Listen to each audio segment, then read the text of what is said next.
আমার সামনে এখন যে হাতটা আছে, বয়স ২৬ বছর, চাকরি সংক্রান্ত বিষয় নিয়ে জানতে চেয়েছে। এই যে প্রশ্নগুলো, এই হাতটা আমি আগেও দেখেছি, ১ বছর আগে একটা ভিডিও করা হয়েছিল এই হাত নিয়ে। তো আবার আমি দেখছি কি আছে হাতে। এটা অবশ্যই পেড সার্ভিস।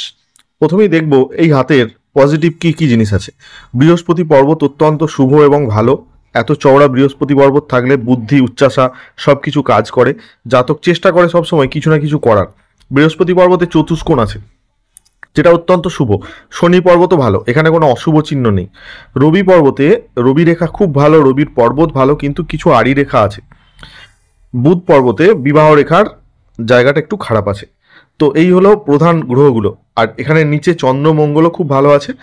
খারাপ আছে রাহু অঞ্চল এবং শুক্র অঞ্চল, এই অঞ্চলগুলো একটু অশুভ আছে, যার ফলে জাতককে একটু পিছিয়ে দেবে। এবার আসছি রেখা। প্রধান রেখার মধ্যে চাকরি পাওয়ার রেখা এখানেতে বেশ কিছু দেখতে পাচ্ছি। যেমন একটা এখানে রেখা আছে, সেটা একটু বেশি বয়সে, সেটা হচ্ছে 30-র পরে। আর কিছু রেখা আছে মঙ্গল স্থান থেকে, অর্থাৎ এমন কোনো জব যেটা সাহসিকতা, অর্থাৎ সাহস দিয়ে তৈরি হবে, সেরম ধরনের মঙ্গল স্থানে এখানে বেশ কিছু ত্রিভুজ চিহ্ন তৈরি হয়েছে। এছাড়াও এই হাতটা আরও কিছু বলার আছে। বাঁ হাতটা আমি দেখে নিই, তাহলে বুঝতে পারবো। বাঁ হাত জন্মগত হাত, যারা বলে যে মেয়েদের বাঁ হাত, তা নয়। মেয়েদের ছেলেদের দুটো হাতই দেখতে হয়, অ্যাভারেজ করে তারপর ফলাফল পাওয়া যায়। আমি এখানে ড্রয়িং করে নিয়েছি সুবিধার জন্য। বাঁ হাতেও কিন্তু চতুষ্কোণ আছে অসংখ্য শুক্রস্থানে, আর এখানে রাহু স্থানেও আছে, যেগুলো কিন্তু পিছিয়ে দেবে, বিভিন্ন ধরনের বাধা তৈরি করবে। এখানেও কিন্তু রবি ক্ষেত্রের নিচে কিছু রেখা দেখতে পাচ্ছি, আমি রেড কালি দিয়ে দেখিয়েছি। ভাগ্য রেখাটা উঠেছে মাঝামাঝি জায়গা থেকে, অর্থাৎ জাতক প্রচণ্ডভাবে স্বাধীন চেতা, সে কোনো কারো অধীনে কাজ করতে চায় না বা করতে পারবে না, এই টাইপের একটা মেন্টালিটি আছে। নিজে স্বাধীন ব্যবসা করতে ভালোবাসবে, বা এই হাতটার এমন কোনো কাজ করা উচিত যার মাথায় কোনো বস থাকবে না। এবার আসছি এই হাতের অন্য জায়গাগুলো। এখানে তো তাই, বাঁ হাতে ডান হাতে প্রায় একই রকম টাইপের আছে। আমি যেটা দেখলাম, ৩৫,০০০ ভারতীয় মুদ্রায় আয় করা সম্ভব এই হাতটায় অবশ্যই। তবে শুক্রের এই জাল আর রাহুর এই অশুভ অংশ, এই দুটোর জন্য হাতটা কিছু চেঞ্জ হয়েছে। আর একটা মাইনাস পয়েন্ট এই হাতে আছে, সেটা হচ্ছে হার্ট লাইন। এরম ধরনের হার্ট লাইন যখন থাকে, যে হার্ট লাইন এসে একেবারে আয়ুরেখার সাথে মিশে যায়, তখন কিন্তু সমস্যা হয়। জাতক সব কিছু নিজের হৃদয় দিয়ে ভালোবাসে, হৃদয় দিয়ে করতে ভালোবাসে। যেমন যে কোনো কাজে সিদ্ধান্ত নিতে গেলে সে হার্ট দিয়ে ভাবে, মস্তিষ্কের ব্যবহার কম করে। এই যে এখানে মস্তিষ্ক রেখাটা ভেঙে এখানে চলে এসেছে। এর ফলে কি হবে, জীবনের প্রতি ফোকাস, আমায় যে কিছু করতে হবে, একটা বিরাট একটা জায়গায় যেতে হবে, এটা অনেক সময় তার মাথায় আসতে চায় না। যেটা বাঁ হাতে আমি দেখতে পাচ্ছি, ডান হাতে কিন্তু সেটা নেই। এর ফলে কিছুটা পিছিয়ে পড়ার সম্ভাবনা আছে। ৩৫,০০০ টাকা পর্যন্ত ভারতীয় মুদ্রায় এই হাতটা এই বয়সে আয় করতে পারে, যদি সে চেষ্টা করে।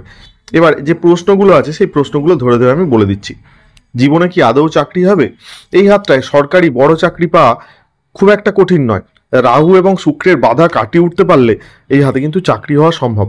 বয়স মেনশন করা যাচ্ছে না, এই কারণে হাতে খুব স্পষ্টভাবে রেখা, যেটা প্রথমে আগের বছর দেখেছিলাম এখনও তাই, খুব স্পষ্টভাবে বয়স উল্লেখ করে চাকরি রেখা ওঠেনি। কিন্তু যেটা আয় হওয়া সম্ভব আমি সেটা বললাম। চাকরির সম্ভাবনা কম থাকলে কি করণীয়? রাহু আর শুক্রের এই অশুভ যোগটাকে পাল্টাতে হবে।